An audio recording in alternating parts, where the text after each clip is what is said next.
Okay, good evening, everybody who's here in Windhoek. This is the fewest people we've ever had, and I'm a bit concerned. I think we need to do a survey as to why. Lack of interest in the subject, which is the most important subject on the planet at the moment, one would have thought. Yeah, I'm just intrigued, and if you could send me your excuses privately, I'll deal with it if you want to.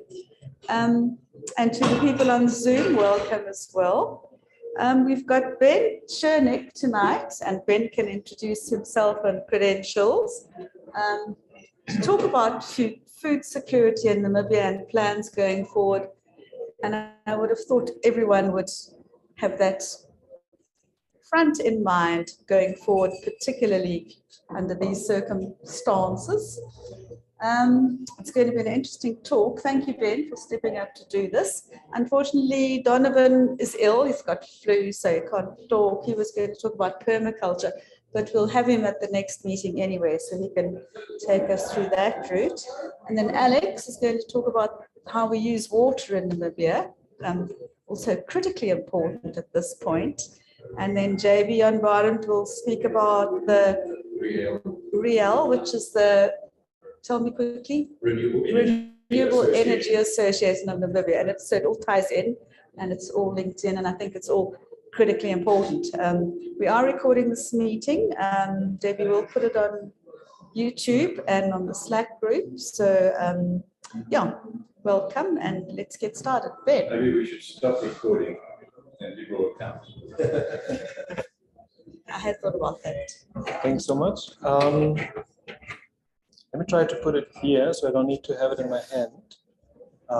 And I think I'm speaking audible enough for everybody in this, for the huge audience in this room. But it's the quality that counts.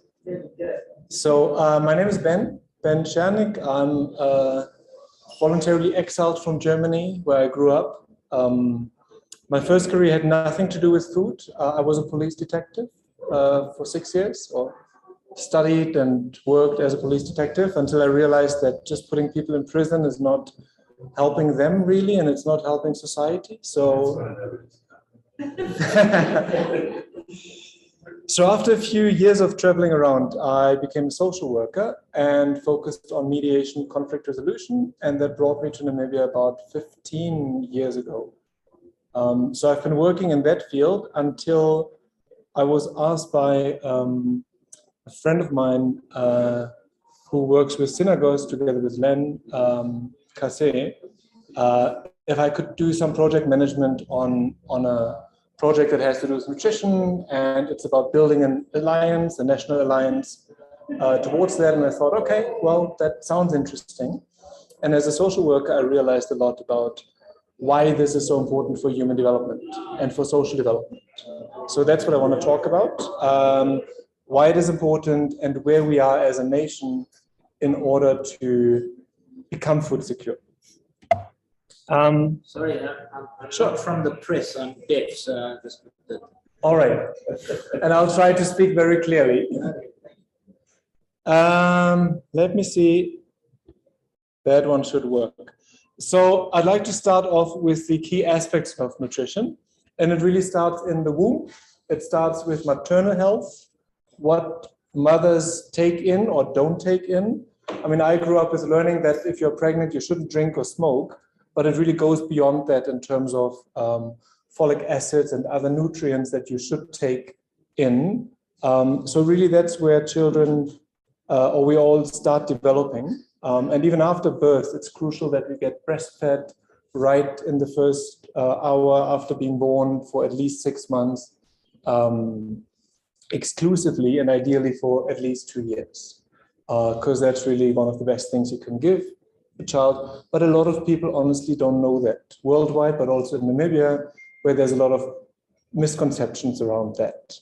But that is really one key area of nutrition, and there's a lot of work going on around tackling those who try to sell breast milk formula as the better product to breast milk. And then, of course, we talk about food, agriculture, diets, So that's all the horticulture, all the animal farming, everything that has to do with food production, whether it's small scale, urban agriculture, rural areas, everything where you produce food, and also diets in terms of what we consume, how we consume it, that has an impact on us and our behavior around it. Of course, health, hygiene, we can eat a lot of good food, but if it's not hygienic, if our stomach is reacting to it because of it being unhygienic, that's an issue, and that's where water comes in. Clean water supply, good water supply, and so forth, food safety. And one thing that I am very passionate about, but that is not so common when one thinks of nutrition, is social protection. And that has to do with teenage pregnancies. I mean, how far can a 14-year-old who gets pregnant, who shouldn't have sex in the first, like it is illegal actually to have sex with somebody who is that age. But if she happens to be pregnant, how can she really give a child a healthy, there's a struggle right there. And also the other issue is, I had a conversation outside just before about how few taxpayers we have in Namibia. Like how few people are over the tax threshold, which means the majority is under the tax threshold. And so there's a huge question of, can we afford the nutritious diet that we need? And there's a recent study from World Food Program here in Namibia with other stakeholders, and a 5-headed household in Namibia needs more than 3,000 NAM dollars just for food to have a good, healthy diet. And how many people have that? So for me, social protection also means to really advocate for maternity leave, but also basic income grants, or for other ways of social protection. But I personally believe a basic income grant would be very beneficial investment. So that's what is behind food and nutrition. And it's called food and nutrition security because previously we talked about food security, but it's not just that food should be secure, but that it's nutritious food that we need to make sure we have enough of. So there's a new food and nutrition security policy that I want to come to at the end. But just to give you a little bit of glimpse of where Namibia is, 1/4 of all children, that's almost 25%, are stunted. And stunted means you're not just as tall as you should be, but it means your brain is not as developed as it should be. So this comparison image that you see here is real, where you see a normal developed brain is that size compared to a less nourished brain. That was to underline the point, how critical this is. And stunting is not reversible. There's nothing you can, if stunting happens in the first 3-4 years of your life, it doesn't matter what you do after that. You cannot reverse that effect, and that's why often we talk about the first 1,000 days. So that's a similar picture, just to compare, of a normal and of an extreme neglected child in terms of the brain development. What's the definition then of stunting? The definition of stunting is, that's a good, because I'm not a nutrition scientist or health scientist, and that's it, but there's an image normally that is being used where you have wasted, which is you are too slender or too thin for your age. And then stunted means you're also too short for your age. So it really means your growth is stunted, and that also affects the brain. So it does not only affect the brain, but you can measure it also by the height. And yes, there are taller and smaller people, but stunting is really something that the health experts would know how to see that, and you can measure that. And that's where the 24% of Namibian children comes from. Sorry, did you mention our ranking in stunting? It's not that great. Second worst in Africa. I knew the inequality is the second biggest worldwide. You said probably we are second worst in Africa. Say that again to the mic. All right. So, oh yes. So Stephen just meant Steve. Anyone? Yeah, mentioned that we are unfortunately on second place in terms of the highest figures of stunting rates in Africa, and 24%. I mean, a quarter is a lot.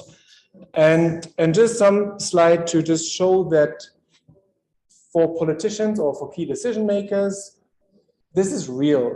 If you just have the economy at heart, it's not just the child mortality rate, but it's also the intellectual capacity, and that translates into your adult workforce, that translates into what people can earn. And in Ethiopia, they made a study and they realized it basically translates into 16% of GDP losses. So investing here does pay off. So the UN has a saying that says, every $1 you invest in nutrition gives you 16 times or pays out 16 times. So this as an idea of where we are, and this is just one glimpse around one particular data point, and that is stunting. So we need to do something about it, and Namibia did something. I just want to take you a little bit back into how we tried to tackle it. In the 1994, we had a Food and Nutrition Council. Ministry of Health was involved. Ministry of Agriculture was involved. But then after some time, there was reshuffling, whatever, and the whole structure didn't work after a few years and became basically dormant. That is when Nafsan was the prime minister in about 2009, very passionate about it. And he was spearheading the Nutrition and Namibian Alliance for Improved Nutrition. Cabinet decided that that should become a trust outside of government so that additional money can be sourced. And as long as he was the prime minister, the coordination also worked very well. But as we know, he then moved to defense first and then out of government. So Nafsan basically did not have any convening power to do anything, and also became pretty much dormant as of 2017. And that was also more or less at the time when there was another cabinet decision then realizing that the office of the prime minister should revive that council, should revive the policy. Nafsan should be his technical partner.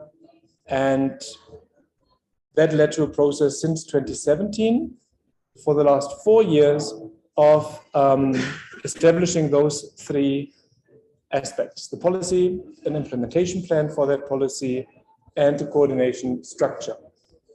Hereby not reinventing the wheel, but to kind of work with already existing structures within government on a national level, regional level, that activities with regards to food and nutrition security can be implemented and coordinated. That's a big issue in Namibia, in my experience, the networking, the coordination.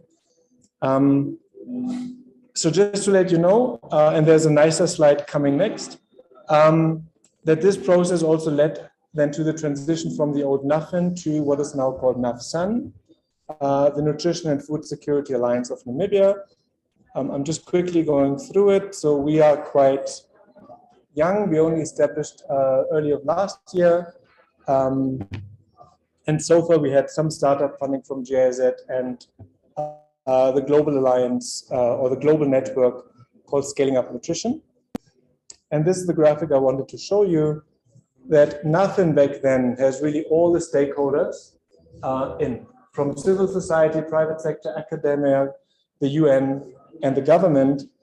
And then with 2017 or now, aligned with the global network, we now have a structure where we have government with a council, having a technical steering committee, and that trickles down to the regions. That's basically the plan on paper.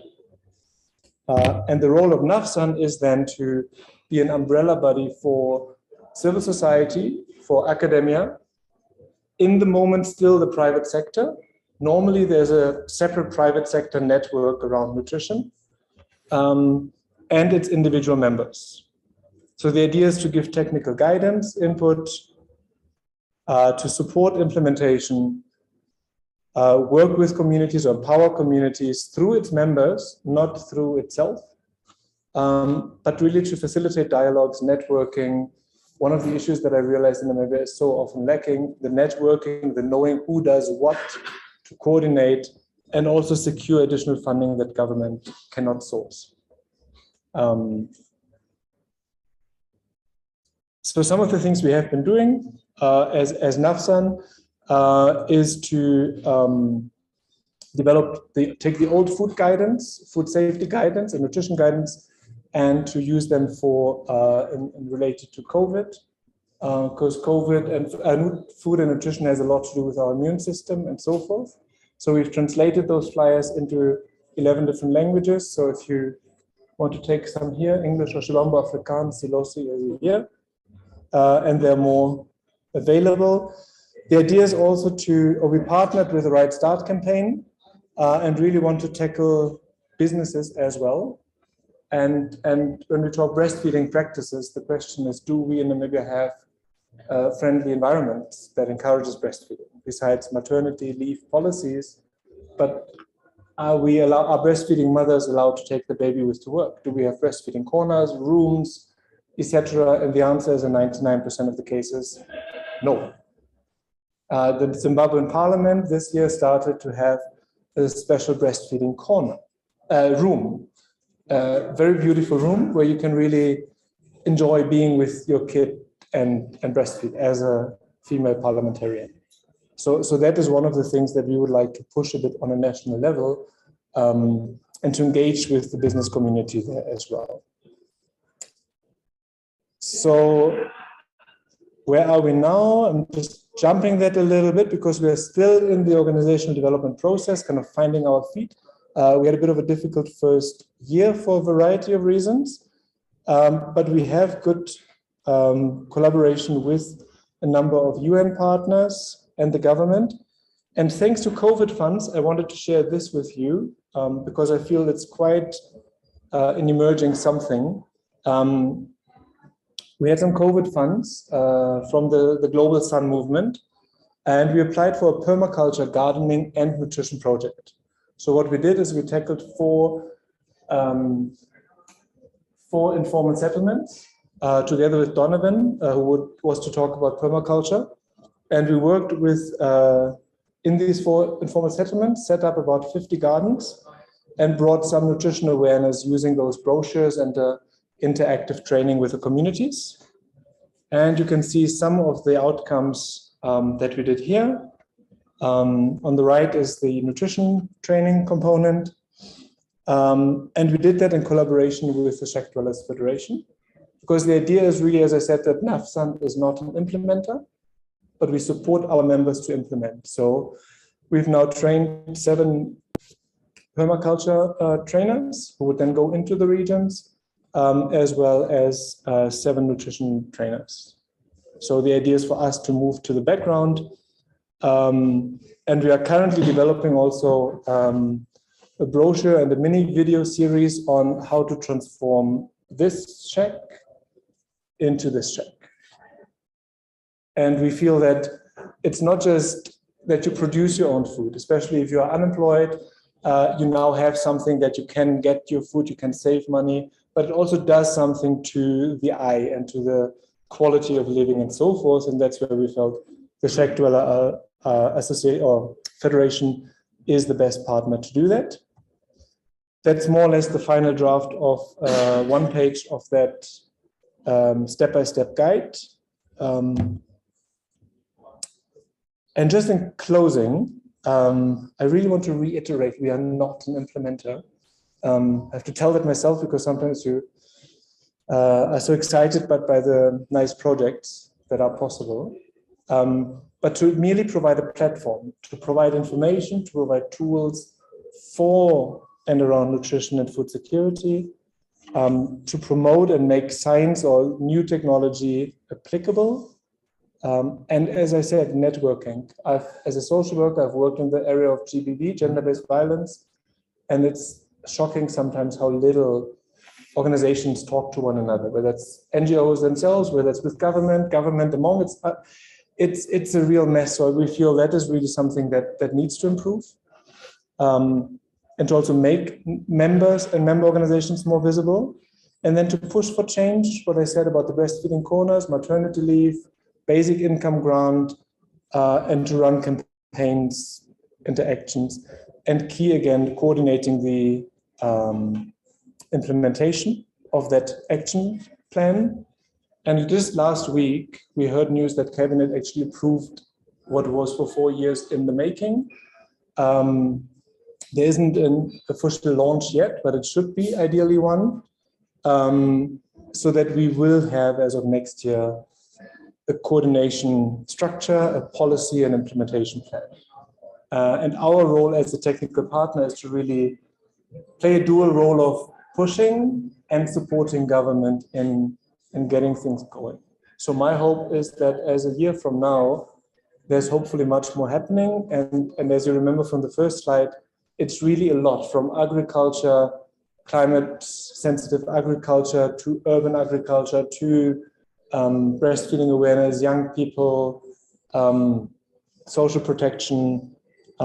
It's a lot. And yeah, ready for any questions. I just kind of wanted to, broaden you on what nutrition is about and what's happening on a national level. Claire. Just a observation. The stream that you're in, what it is. No talk about how to make yourself healthier, like nutrition. It's all about chemical, fixing the problem after it's happened. You know, stress, ticking time bomb in Namibia of diabetes. Sugar. No one knows that. I don't know why, but it's just insane that people continue doing the same thing. Yeah. For people on Zoom, Claire was just stressing that nobody's really in Namibia talking about diets or the catastrophic diets, sugar intake, and that leads to what we call non-communicable diseases, the overweight, and people are actually dying from it. And it's a lot of money you could save if you reduce sugar, alcohol, and so forth. And it's not that easy to do, but it's really something that people need to be, not just educated on, but to help to transition. Yeah, but why is it not that easy to do? It's very easy. Have you been alcoholic? I mean, okay, no, but sugar, but it does need some. Can I invite everybody just to do this quickly for a moment? Maybe you on Zoom could also follow. Just fold your arms.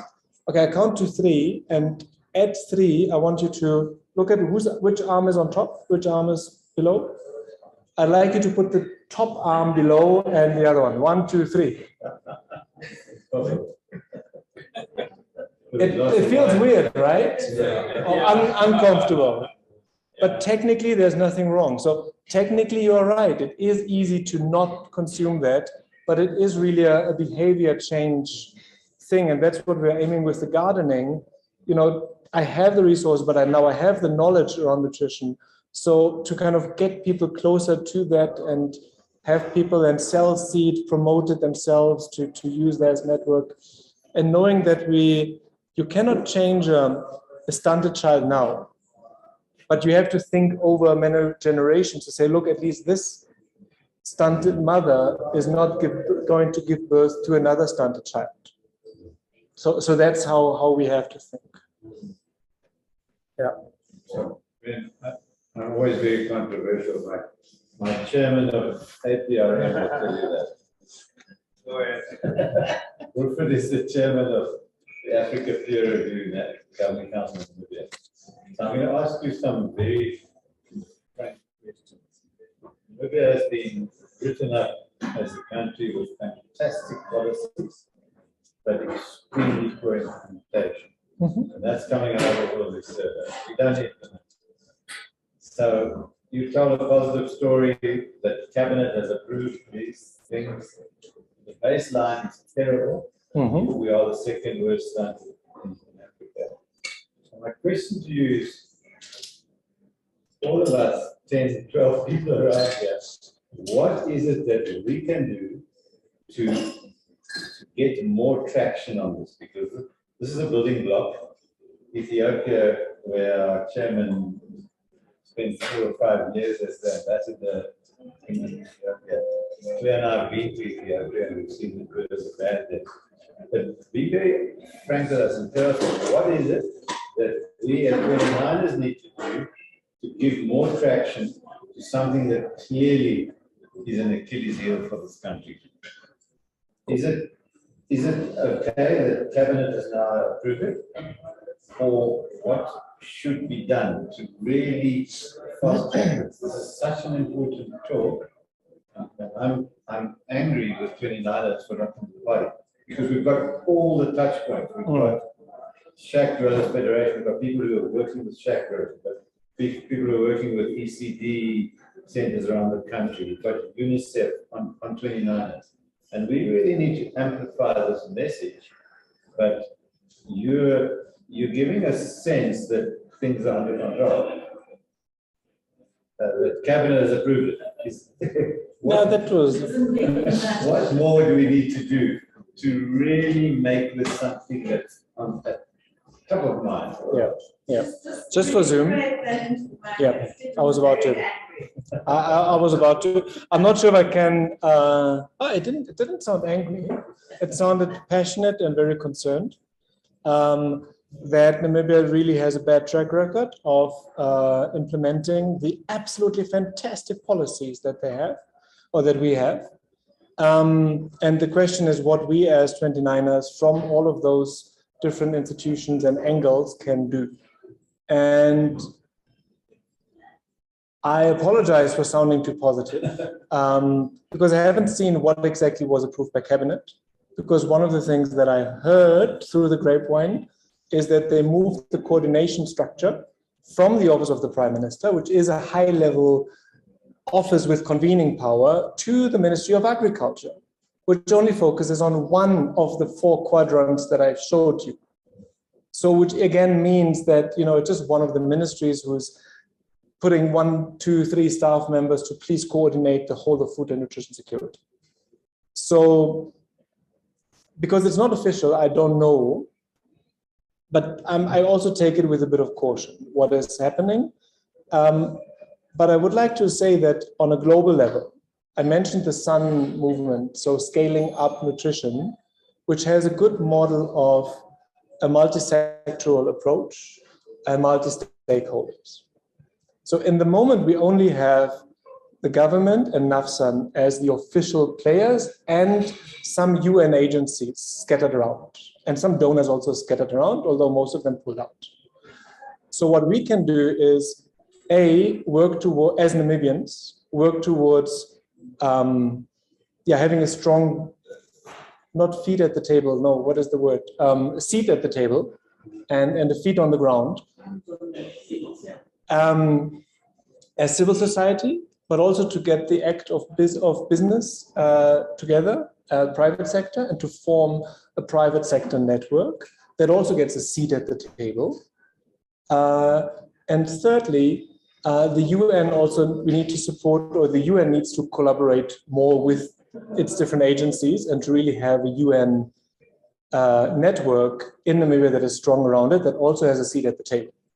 So that we can all play this dual role of pushing government, but also supporting it. Because one of my experience over the last 2 years is that government does not always have the strongest implementers. So it was funny that during those 2 years, I kind of, just as a person, was offering assistance here and there in making processes work. And that is the idea of collaboration, because I had particular skill sets that I could bring in. So it doesn't matter who you are, but if you are in a multi-sectoral network, you make this thing work as long as you have a seat at the table, a foot in the door, you can make it work. But we need to create more of these alliances.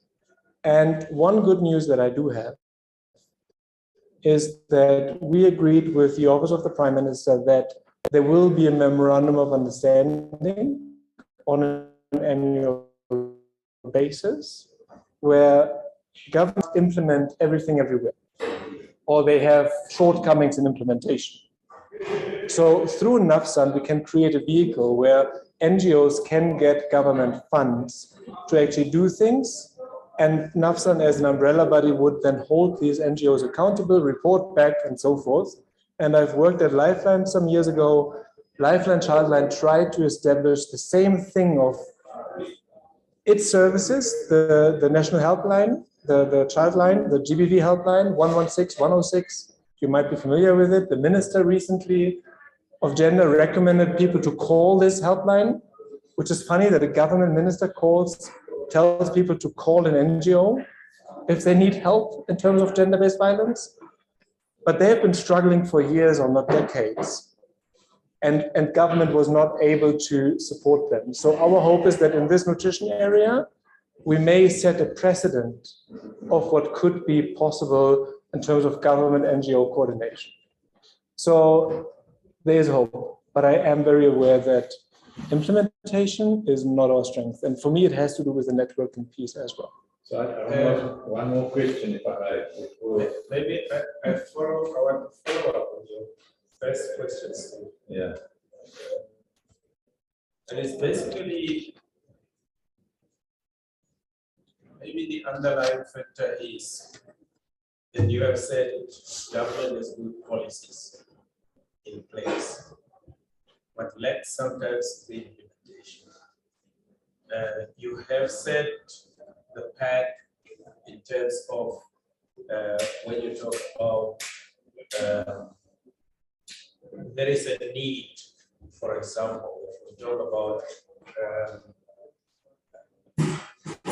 the need for food that would be nutritional enough to a family that will be at the level of 3,000. What is that would be done in order to make sure that government move whatever level is set now to make sure that the nutritional factor for the family, especially in the rural area, is set that they will meet that?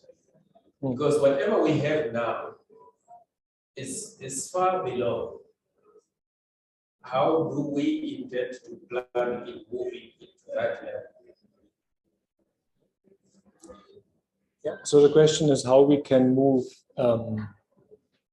What needs to be done in order to change the status quo? And I do not have the answer now. I can just highlight 2-3 areas around own food production, which I think we import 60% of the food. So we need to increase that. We need to have access to food, also dietary awareness and so forth. So it's the whole complexity. And for us, or what I see is needed is to have these conversations in an honest way. That we really know, look, this is what I can do, this is what I can't do, this is where who is better, and to really be a bit risk-taking. But really to get us all together and to change a bit more radically. For me, it's important to also realize, I think it's the metal in the room and the chairs. The seat. But again, it was underlining the point that I was saying we need to take this critical. And that's why I was bringing that figure of stunting affects our GDP. It affects us all. And the number of people, it's not, people are, I mean, I may contradict the president in a statement in an article some weeks ago who said nobody died of hunger in Namibia. There are alternative truths there. I mean, or I don't want to bring it, but look, there are facts. People are dying. Is it enough to just say nobody dies and therefore we are? But the point is, actually, people do die, and we are not having an as honest conversation as we should have. Yeah. Because only if we really have the honest conversation can we move. Yeah. I think what is most probably needed is the bridging effect in order to sometimes do the work that you would be doing, for example, in opening the eyes of government policy makers and government policy implementers to the fact that we are talking about this, but it's not happening because of the other factors. Making a policy and monitoring the implementation thereof in order to see whether you will meet your target, the effects that sometimes do not get us to where we want to be. So just to add to Wilfred's question on targets, the question that I want to ask you is this. I worked on the Harambee plan and I did the coordination of infrastructure, and Shada did the social sector. And from infrastructure, we kept saying, we will find private sector, DFIs, etc., fund most of the infrastructure. Let us shift most of the resource allocation of government into the social sector. And I have to say that I was disappointed with most of the social sector targets, be it land, housing, nutrition, or whatever. So the question again is, how well do you think your program, which covers so many different aspects, is catered for in Harambee?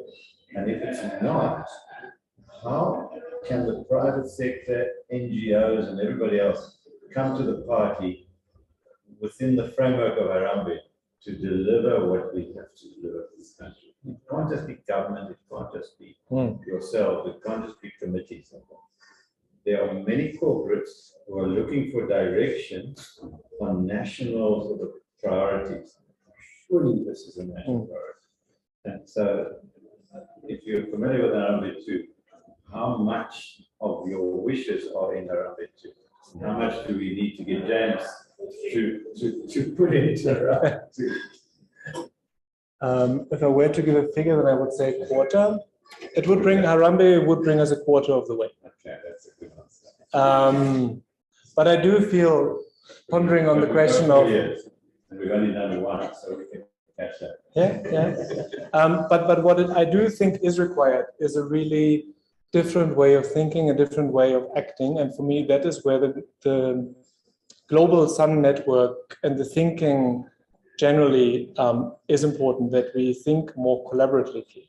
Because a lot of these policies and implementation and action plan, monitoring, evaluation is not being done so much, in my experience, from the heart. But it's like I'm ticking off things, I'm doing things, yeah, because I have to do this. But it needs really honesty about my shortcomings, passion, and we need to collaborate less from a competitive point of view, but to say, okay, you cover this, you do that. And this is where I feel as an alliance or alliances, we can do a lot. So for me, Nafsan is ideally a start, and then the business alliance, the UN alliance, and so forth, to really say, look, we do this, we provide this. I don't know how to put it, but a more collaborative thinking is the key underlying this and any other policy implementations. Even the word alone, policy implementation, I don't know. Then I haven't been watching. Are there any questions from here? I've checked. If there are questions, can you put them in form of the chat? Yes, okay, I didn't mention that. Stunting is one form of malnutrition. So I didn't, I'm not a nutritionist, I didn't clarify that clearly. So there's wasting, stunting, and something else. Good, but I think, I hope that inspired a bit. Jeez. Ben, I think that's one of the best presentations we've actually had in 18 months. One of the most important. Yeah, I definitely do think that. So we'll hope we can put it up on YouTube, but people, you should have been here. Sorry, I'm being a headmistress now, but never mind. It was really, I've got new respect for Polisimana, Ben. Completely. Lots of food for thought, excuse the pun, what, but really, really, really important discussion. And especially in the light of this situation we are in now, if we don't address the underlying issues of dis-ease, and disease is dis-ease, we've got to start making people stronger and more resilient in the world, because it's not going to get any easier with all sorts of things going on. Yeah, I don't know. And we are in such a privileged position here. If we went back to traditional subsistence, growing your own food in your own garden in the box, what a start. And people have lost sight of that, that they can actually fix their own problems and grow their own food, and it's good food and real food and not McDonald's. And I love the fact that Jamie Oliver won his case against McDonald's this week. How lekker was that? Poisoning people with rubbish food. Wake up, people. Close down the McDonald's around the world. Grow your own food and stop buying fast food takeaways. I mean, there is a sign of people waking up, and I'm very hopeful. At least there in Namibia is number one. We didn't allow McDonald's. Stevens just said at least Namibia is still number one. No, we're always number one. We didn't allow McDonald's in till still not. Really? That's Fantastic. Yeah, but anyway, it's a good reason. Ben, that was really inspirational. Thank you so much. And I think this is a subject that needs a follow-up. So if we can get Donovan next meeting and follow this up, it's too important to just leave here. And we need to get you and Donovan back again and to keep talking. Okay, now Alex is going to talk about... Can I just say that we now resolve that we have a group, a Slack group around this topic? Yes, I'll put your We've category. got so many 29ers who are actually relevant to your and we'll nominate people. Okay, now what Steve has just said is that we need to add a Slack group on this topic. Exactly. And you can be the director of the topic and people can book in there. And that's a very good point, because there's so many people with interests and input and networking, and that's what it's all about. So, okay, Ben, you're in charge. I'll Debbie, not me, Debbie. I'll just do the Slack group. Awesome. Thanks, Debbie. And I'll just stop the recording now so that we have a new recording coming up, so that you don't need to do editing of the video, but you can have like one presentation each. Thank you. Switch over to mine, please. Yeah.